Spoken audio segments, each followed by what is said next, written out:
जलज्येष्ठनिभाकारं जगदीशपराश्रयं जगतीतलविख्यातं जगन्नाथगुरुं भजे।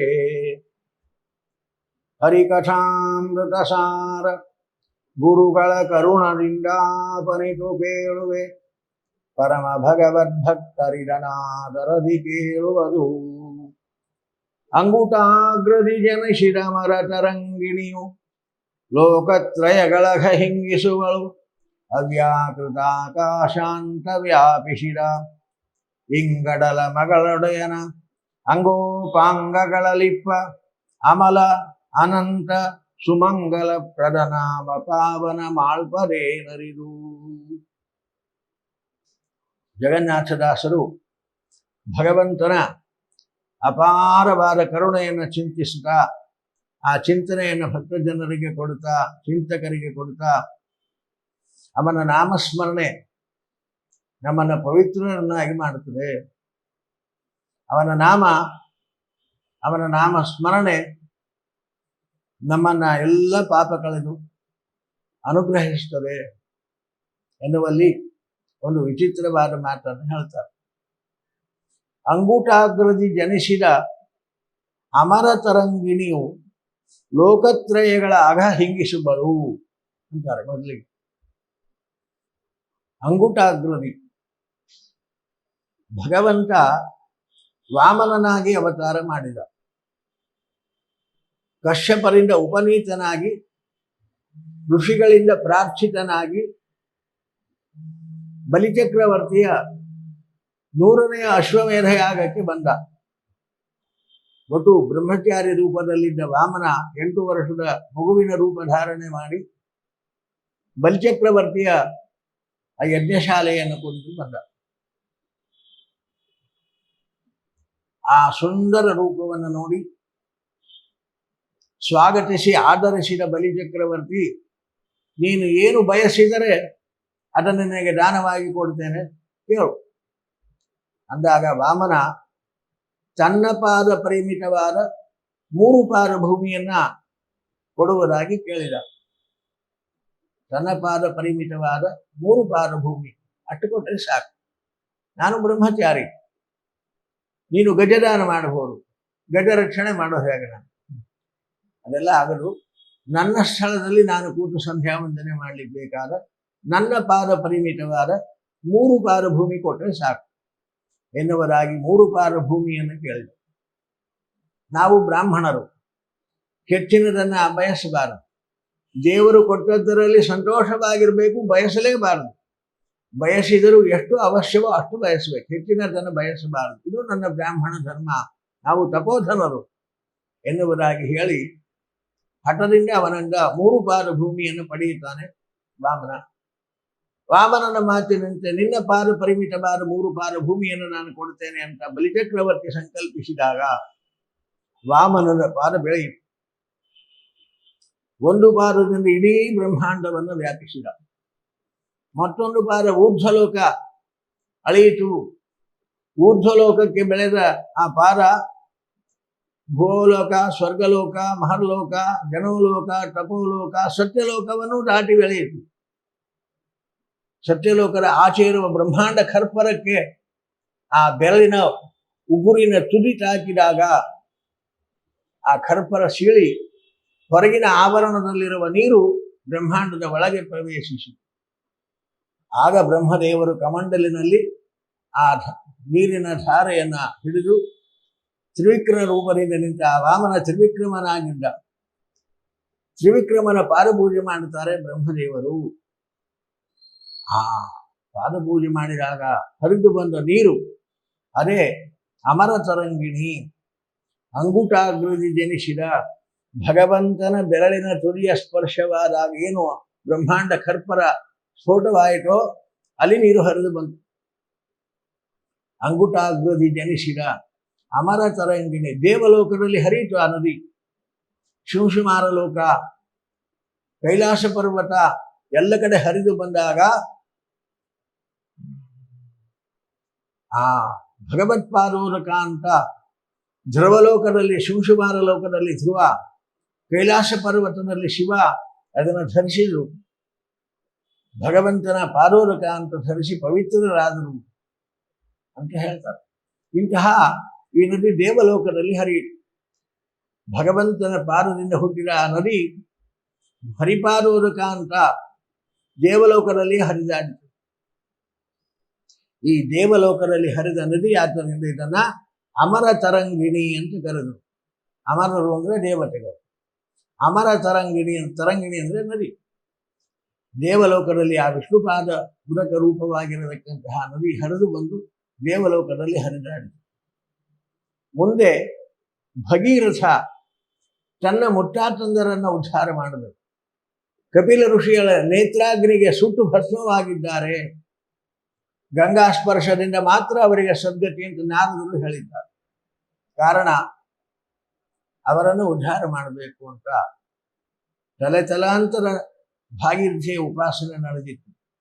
ಅಂಶುಮಂತ, ದಿಲೀಪ, ಅವರ ತಂದೆ ತಾತಂದರೆಲ್ಲ ಭಾಗೀರಥಿಯ ಆ ಗಂಗೆಯ ಅವತರಣಕ್ಕೋಸ್ಕರವಾಗಿ ತಪಸ್ಸು ಮಾಡಿದರು. ದೇವಲೋಕದ ನದಿ ಭೂಮಿಗೆ ಬರಬೇಕು, ಭೂಮಿಯಿಂದ ಪಾತಾಳಕ್ಕೆ ಹೋಗಬೇಕು. ಪಾತಾಳದಲ್ಲಿ ಕಪಿಲ ಋಷಿಗಳ ನೇತ್ರಾಗ್ನಿಗೆ ಭಸ್ಮೀಭೂತರಾದ ತನ್ನ ಪಿತೃಗಳನ್ನು ಉದ್ಧಾರ ಮಾಡಬೇಕು ಅಂತ. ಅಂಶುಮಂತನಿಗೆ ಸಾಧ್ಯವಾಗಲಿಲ್ಲ, ದಿಲೀಪನಿಗೆ ಸಾಧ್ಯವಾಗಲಿಲ್ಲ. ದಿಲೀಪನ ಮಗನಾದ ಭಗೀರಥ ಗಂಗೆಗಾಗಿ ತಪಸ್ಸು ಮಾಡಿದ. ಗಂಗೆ ಅವತರಿಸಿದಳು. ಇದೇ ಜ್ಯೇಷ್ಠ ಮಾಸದಲ್ಲಿ ಅವತರಿಸಿದಳು ನೋಡಿ. ಇದೇ ಜ್ಯೇಷ್ಠ ಮಾಸದಲ್ಲಿ, ಜ್ಯೇಷ್ಠ ಶುದ್ಧ ದಶಮಿ ಭಾಗೀರಥಿ ಜಯಂತಿ ಅಂತ ಪಂಚಾಂಗದಲ್ಲಿ ಹಾಕಿರ್ತಾರೆ, ನೋಡಿರ್ತೀವಿ. ಭಾಗೀರಥಿ ಜಯಂತಿ ಯಾಕೆ ಅಂದು ಭಗೀರಥನಿಗೆ ಒಲದು ಒಂದು ಕಾರಣ ಭಾಗೀರಥಿ ಅಂತ ಪ್ರಸಿದ್ಧ. ದೇವಲೋಕದ ನದಿ ಗಾಂ ಘಟ, ಭೂಮಿಗೆ ಬಂದಲಾದ್ದರಿಂದಾಗಿ ಅವರನ್ನು ಗಂಗಾ ಅಂತ ಕರೆದರು. ಮೊದಲಿಂದ ಗಂಗೆ ಅಲ್ಲವು, ಅಮರ ತರಂಗಿಣಿ ಅವು. ದೇವಲೋಕದ ನದಿ ಗಾಂ ಘಟ, ದೇವಲೋಕದಿಂದ ಭೂಮಿಗೆ ಸುರಿದಲು, ಭೂಮಿಗೆ ಇಳಿದು ಬಂದಲು, ಆದ್ದರಿಂದಾಗಿ ಅವರನ್ನು ಗಂಗಾ ಗಂಗಾ ಅಂತ ಕರೆದರು. ಹೀಗೆ ಅಮರ ತರಂಗಿಣಿ ಈ ಗಂಗೆಗೆ ಎಂತಹ ಸಾಮರ್ಥ್ಯ ಇದೆ ಅಂದ್ರೆ ಲೋಕತ್ರಯಗಳ ಅಘಹಿಂಗಿಸುಬಳು. ಯಾರು ಗಂಗೆಯಲ್ಲಿ ಸ್ನಾನ ಮಾಡ್ತಾರೋ, ಯಾರು ಗಂಗಾ ಪಾನ ಮಾಡ್ತಾರೋ, ಯಾರು ಗಂಗೆಯನ್ನು ಮನಸಾ ಸ್ಮರಿಸ್ತಾರೋ ಅವರೆಲ್ಲ ಪಾಪಗಳನ್ನು ಕಳೀತಾಳೆ ಗಂಗಾದೇವಿ. ಲೋಕತ್ರಯಗಳು, ಭೂಮಿಯಿಂದ ಮೇಲಿನ ಲೋಕಗಳು, ಭೂಮಿಯಿಂದ ಕೆಳಗಿನ ಲೋಕಗಳು, ಮೂರು ಲೋಕಗಳು. ಮೂರು ಅಂದ್ರೆ 14, 3 ಅಂದ್ರೆ 3 ಹೌದು, 3 ಅಂದ್ರೆ 14 ಹೌದು. ಭೂಮಿಯಿಂದ ಕೆಳಗಿನ ಲೋಕ ಒಂದು, ಭೂಮಿ ಒಂದು, ಭೂಮಿನ ಮೇಲಿನ ಲೋಕಗಳು ಒಂದು. ಹೀಗೆ ಲೋಕತ್ರಯಗಳ ಅಘ ಯಾವ ಪಾಪ ಮಾಡಿದರೂ ಕೂಡ ಆ ಪಾಪವನ್ನು ಕಳೆದು ಉದ್ಧಾರ ಮಾಡುವ ತಾಯಿ ಗಂಗಾ.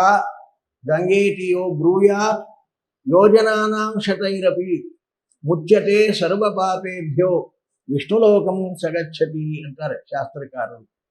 ಆ ಗಂಗೆ ಯಾರು ಗಂಗಾ ಅನ್ನುವ 2 ಅಕ್ಷರವನ್ನು ಬಾಯಿ ತುಂಬ ಹೇಳ್ತಾರೋ, ಗಂಗಾ ಗಂಗಾ ಇಟಿಯೋ ಬ್ರೂಯಾತ್, ಯಾರ ಬಾಯಿಂದ ಈ ಗಂಗಾ ಅನ್ನತಕ್ಕಂತಹ 2 ಅಕ್ಷರದ ಶಬ್ದ ಹೊರಗಡೆಗೆ ಬರ್ತಾರೋ ಅಂಥವನು ಗಂಗಾ ಗಂಗೇಟಿಯೋ ಬ್ರೂಯಾತ್ ಯೋಜನಾನಾಂ ಶತೈರಪಿ. ಗಂಗಾ ದಂಡೆಯಲ್ಲಿ ನಿಂತೇ ಹೇಳಬೇಕಾಗಿಲ್ಲ, ಗಂಗೆಯಲ್ಲಿಯೋ ಸಾವಿರಾರು ಯೋಜನ ದೂರದಲ್ಲಿದ್ದಾರೆ, ನಾವೆಲ್ಲಿಯೋ ಇದ್ದೇವೆ. ಇಲ್ಲಿಯೇ ಮನಸಾ ಸ್ಮರಿಸಿ, ಗಂಗೆಯನ್ನು ಸ್ಮರಿಸಿ, ಗಂಗಾಯೈ ನಮಃ, ಗಂಗಾ ನನ್ನನ್ನು ಪವಿತ್ರೀಕರಿಸು, ಗಂಗೆ ನನ್ನನ್ನು ಪುನೀತನನ್ನಾಗಿ ಮಾಡು ಅಂತ ನಾವು ಪ್ರಾರ್ಥನೆ ಮಾಡಿದರೆ ಯೋಜನಾನಾಂ ಶತೈರಪಿ ಮುಚ್ಯತೆ ಸರ್ವ ಪಾಪೇಭ್ಯೋ, ಸಕಲ ಪಾಪಗಳಿಂದ ನಿರ್ಮುಕ್ತನಾಗುತ್ತಾನೆ. ಎಲ್ಲ ಪಾಪಗಳಿಂದ ನಿರ್ಮುಕ್ತನಾಗುತ್ತಾನೆ ಮಾತ್ರವಲ್ಲ, ವಿಷ್ಣು ಲೋಕಂ ಸಗಚ್ಚತಿ, ಅವನು ವಿಷ್ಣು ಲೋಕದಲ್ಲಿ ಆಶ್ರಯ ಪಡೀತಾನೆ ಅಂತಾರೆ ಶಾಸ್ತ್ರಕಾರ. ಗಂಗೆಯ ಮಹಿಮೆಯನ್ನು ಹೀಗೆ ಹೇಳ್ತಾರೆ.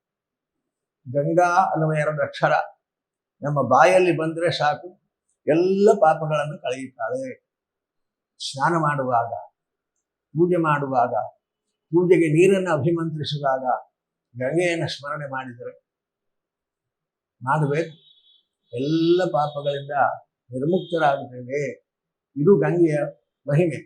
ಕೇವಲ ಎಲ್ಲಿಯೋ ಯೋಜನ ದೂರದಲ್ಲಿ, ಸಾವಿರಾರು ಯೋಜನ ದೂರದಲ್ಲಿರುವ ಗಂಗೆಯನ್ನ ಇಲ್ಲಿ ಕುಳಿತಲ್ಲಿಯೇ ನಾವು ಸ್ನಾನ ಮಾಡುವಾಗ ಗಂಗಾ ನನ್ನನ್ನು ಪುನೀತನನ್ನಾಗಿ ಮಾಡುವಂತ ಪ್ರಾರ್ಥನೆ ಮಾಡಿದರೆ ನಮ್ಮ ಪಾಪಗಳಿಂದ ನಿರ್ಮುಕ್ತರಾಗ್ತೀವಿ. ಆದರೆ ಗಂಗೆಗೆ ಹೋಗಿ ಅನುಸಂಧಾನ ಪೂರ್ವಕವಾಗಿ ಅವಳ ಮಹಾತ್ಮೆಯನ್ನು ತಿಳಿದು ಇಂತಹ ಮಹಾಮಹಿಮಳು ಭಗವಂತನ ಪಾದ ತೊಳೆದಾಗ ಅಂಗುಟಾಗ್ರದಿ ಜನಿಸಿದ ಅಮರ ತರಂಗಿಣಿ ನೀನು.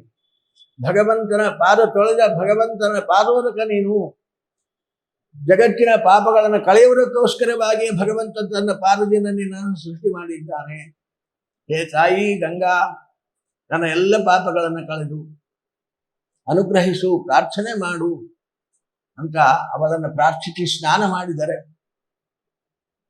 ಆ ಗಂಗೆಯನ್ನು ಪಾನ ಮಾಡಿದರೆ ಪ್ರತಿಯೊಂದು ಕೂಡ ಅಪಾರವಾದ ಪಾಪ ಪರಿಹಾರಕವಾಗ್ತದೆ, ಅಪಾರವಾದ ಪುಣ್ಯ ನಮಗೆ ಬರ್ತದೆ ಅಂತಾರೆ ಶಾಸ್ತ್ರಕಾರರು.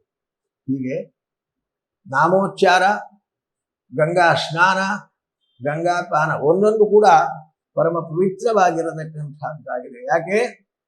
ಅದು ಅಂಗುಟಾಗ್ರದಿ ಜನಿಸಿದ ಅಮರ ತರಂಗಿಣಿ, ಭಗವಂತನ ಪಾದದಿಂದ ಹುಟ್ಟಿದ ನದಿ ಅದು. ಭಗವಂತನ ಪಾದಸ್ಪರ್ಶವಾದ ನದಿ ಅದು. ಭಗವಂತನ ಪಾದಸ್ಪರ್ಶವಾದದ್ದರಿಂದ ನಮ್ಮನ್ನು ಪವಿತ್ರೀಕರಿಸುತ್ತದೆ. ಶುಕಾಚಾರ್ಯರು ಶ್ರೀಮದ್ ಭಾಗವತದಲ್ಲಿ ಹೇಳುವಾಗ ಒಂದು ಮಾತು ಹೇಳ್ತಾರೆ ಗಂಗೆಯ ಬಗ್ಗೆ. ಯಚ್ಛೌತ ನಿಶ್ಚಿತ ಸರಿತ್ರವರೋದಕೇನ ತೀರ್ಥೇನ ಮೂರ್ಧೃತೇನ ಶಿವ ಶಿವೋಭೂ ಅಂತಾರೆ ಅವರು. ಶಿವನಿಗೆ ಶಿವ ಅನ್ನೋ ಹೆಸರು ಯಾಕೆ? ಶಿವ ಅಂದ್ರೆ ಮಂಗಲಪ್ರದ, ಮಂಗಲ ಸ್ವರೂಪ ಅಂತ. ಅನೇಕ ಜನ, ದಕ್ಷ ಪ್ರಜಾಪತಿ ಶಿವನನ್ನು ಆಕ್ಷೇಪಿಸ್ತಾನೆ. ತನ್ನ ಮಗಳನ್ನು ಕೊಟ್ಟಿದ್ದ ದಕ್ಷ ಪ್ರಜಾಪತಿ ಶಿವನಿಗೆ, ಆದರೆ ಅವನು ಆಕ್ಷೇಪಿಸ್ತಾನೆ, ಇವ ಯಾವ ಶಿವ? ಇವನಲ್ಲಿ ಏನು ಮಾಂಗಲ್ಯ ಉಂಟು? ಯಾಕೆ ಅಂದ್ರೆ ಸ್ಮಶಾನದಲ್ಲಿ ವಾಸ, ಅಮಂಗಲ. ಆ ಶವದ ಸಂಸ್ಕಾರ ಮಾಡಿದ ಆ ಹೆಣದ ಬೂದಿ ಮೈತುಂಬ ಬಳಿದುಕೊಂಡಿದ್ದ. ಯಾವ ಶಿವ ಇವನು? ಕಪಾಲ ಕೈಯಲ್ಲಿ ಹಿಡಿದಿದ್ದಾನೆ, ಅಮಂಗಲ. ಹೀಗೆ ಆ ಸತ್ತ ಚರ್ಮ, ಆ ಆನೆಯ ಹುಲಿಯ ಚರ್ಮವನ್ನು ಉಟ್ಟು ಹೊಂದಿದ್ದಾನೆ. ಅಪವಿತ್ರ, ಪ್ರತಿಯೊಂದು ಅಪವಿತ್ರ. ಆದರೆ ಹೆಸರು ಶಿವ. ಯಾಕೆ ಶಿವ ಅಂತ ಹೆಸರು ಬಂತು ಅಂದ್ರೆ, ಶುಕಾಚಾರ್ಯರೇ ರುದ್ರದೇವರಕ್ಕೆ ಉತ್ತರ ಹೇಳ್ತಾರೆ. ಯಚ್ಛೌಚ ನಿಶ್ಚಿತ ಸರಿ ಪ್ರಬರೋದಕೇನ ತೀರ್ಥೇನ ಮೂರ್ಧಿ ಅಧಿಸೃತೇನ ಶಿವ ಶಿವಭೂ. ಭಗವಂತನ ಪಾದೋದಕವಾಗಿರತಕ್ಕಂತಹ ಆ ಅಮರ ತರಂಗಿಣಿ ಗಂಗೆಯನ್ನು ಶಿರಸ್ಸಿನಲ್ಲಿ ಧರಿಸಿದ ಆದ ಕಾರಣ ಅವನ ಎಲ್ಲ ಅಮಂಗಲಗಳನ್ನು ಕಳೆದು ಅವನನ್ನು ಶಿವ ಅಂತ ಅನಿಶ್ಚಿತ ನದಿ. ಗಂಗಾಧರನಾದ, ಗಂಗಾಧರನಾದ ಕಾರಣ ಅವನು ಶಿವನಾದ ಅಂತಾರೆ ಶುಕಾಚಾರ್ಯರು. ನೋಡಿ, ಹೀಗೆ ಎಲ್ಲ ನಮ್ಮ ಅಮಂಗಲವನ್ನ, ಆ ಅಮಂಗಲಕ್ಕೆ ಕಾರಣವಾದ ಎಲ್ಲ ಪಾಪಗಳನ್ನ ಪರಿಹಾರ ಮಾಡಿ ನಮ್ಮನ್ನು ಉದ್ಧಾರ ಮಾಡುವ ತಾಯಿ ಆ ಗಂಗೆ. ಇಂತಹ ಪರಮ ಪವಿತ್ರವಾಗಿರತಕ್ಕಂತಹ ನದಿ ಆ ಗಂಗಾ ನದಿ, ಅಮರ ತರಂಗಿಣಿ, ದೇವ ನದಿ. ಅದು ಭಗೀರಥನ ಪ್ರಾರ್ಥನೆ ಅಂತ ಭೂಮಿಗೆ ಬಂದ ನದಿ. ಭಗೀರಥನ ಪಿತೃಗಳನ್ನ ಉದ್ಧಾರ ಮಾಡಿದ ನದಿ. ಸ್ಪರ್ಶ ಮಾತ್ರದಿಂದ ಅವರನ್ನು ಸ್ವರ್ಗಕ್ಕೆ ಕಳಿಸಿರತಕ್ಕಂತಹ ಪವಿತ್ರವಾದ ನೀರು ಗಂಗೆ. ಅಂದ್ರೆ ಅದು ಸಾಮಾನ್ಯ ನೀರಲ್ಲ. ಗಂಗೆಯಲ್ಲಿ ಸ್ನಾನ ಮಾಡುವುದಂದ್ರೆ ಸುಮ್ಮನೆ ಏನೋ ಸ್ನಾನ ಮಾಡಿದಂತೆ ಸ್ನಾನ ಅಲ್ಲ. ಗಂಗೆ ಪವಿತ್ರವಾದ ನೀರು. ಅದು ಉಳಿದ ನೀರು, ಅದು ದೇಹದ ಮಲವನ್ನು ಮಾತ್ರ ಕಳೆಯಿತು, ದೇಹದ ಹೊಲಸನ್ನು ಮಾತ್ರ ಕಳೆಯಿತು. ಗಂಗೆ ದೇಹದ ಹೊಲಸು ಮಾತ್ರ ಕಳೆಯೋದಲ್ಲ, ಮನಸ್ಸಿನ ಮಲವನ್ನು ಕಳೆಯತಕ್ಕಂತಹ ಸಾಮರ್ಥ್ಯ, ಮನಸ್ಸನ್ನು ಶುದ್ಧಗೊಳಿಸತಕ್ಕಂತಹ ಸಾಮರ್ಥ್ಯ ಆ ನದಿಯ ನೀರಿಗೂ. ಕಾರಣ ಗಂಗಾ ಸ್ನಾನ ಮಾಡಿದವರಿಗೆ, ಈ ಅನುಸಂಧಾನದಿಂದ ಗಂಗಾ ಸ್ನಾನ ಮಾಡಿದವರಿಗೆ ಅನುಭವ ಆಗ್ತದೆ. ಅದನ್ನು ಅನುಭವಿಸಬೇಕು. ಇಂತಹ ಪರಮ ಪವಿತ್ರವಾಗಿರತಕ್ಕಂತಹ ನೀರು ಆ ಭಗವಂತನ ಪಾದೋದಕ ರೂಪವಾಗಿರತಕ್ಕಂತಹ ದೇವನದಿ ಅಂತಲೇ ಪ್ರಸಿದ್ಧ ಆದದ್ದು ಗಂಗಾ ನದಿ. ಇಂತಹ ಗಂಗಾ ನದಿ 3 ಲೋಕದ ಅಘಗಳ ಹಿಂಗಿಸುವಳು. ಎಲ್ಲ ಪಾಪಗಳನ್ನು ಕಳೆಯುವ ಸಾಮರ್ಥ್ಯ ಅವಳಿಗುಂಟು. ಅಂದಾಗ ಅವ್ಯಾಕೃತಾಕಾಶಾಂತ ವ್ಯಾಪಿಸಿದ ಇಂಗಡಲ ಮಗಳೊಡೆಯನ ಅಂಗೋಪಾಂಗಗಳಲ್ಲಿ ಇಪ್ಪ ಅಮಲ ಅನಂತ ಸುನಾಮ ಸುಮಂಗಲಪ್ರದ ನಾಮ ಪಾವನ ಮಾಡುವುದೇನೆಂದು. ಭಗವಂತನ ನಾಮ, ಆ ನಾಮ ಸ್ಮರಣೆ, ಆ ನಾಮೋಚ್ಚಾರಣೆ ನಮ್ಮ ಪಾಪ ಕಳೀತದೆ ಎನ್ನುವುದರಲ್ಲಿ ಏನು ಆಶ್ಚರ್ಯ. ಎಲ್ಲ ಪಾಪಗಳನ್ನು ನಾಮಸ್ಮರಣೆ ಕಳೀತದೆ ಎನ್ನುವ ಅರ್ಥವನ್ನ ಹಾಗೆ ಹೋಲಿಸಿ ಹೇಳ್ತಾರೆ. ಅದೇನು ಅಂಗೋಪಾಂಗಗಳಲ್ಲಿರುವ ನಾಮಗಳು, ಅದು ನಮ್ಮನ್ನು ಹೇಗೆ ಪವಿತ್ರೀಕರಿಸುತ್ತದೆ ಅನ್ನತಕ್ಕಂತಹ ಚಿಂತನೆಯನ್ನ ಮತ್ತೆ ನಾಳೆ ಮುಂದುವರಿಸಿ ಚಿಂತನೆ ಮಾಡೋಣ. ಮಧ್ವೇಷಾರ್ಪಣಮಸ್ತು.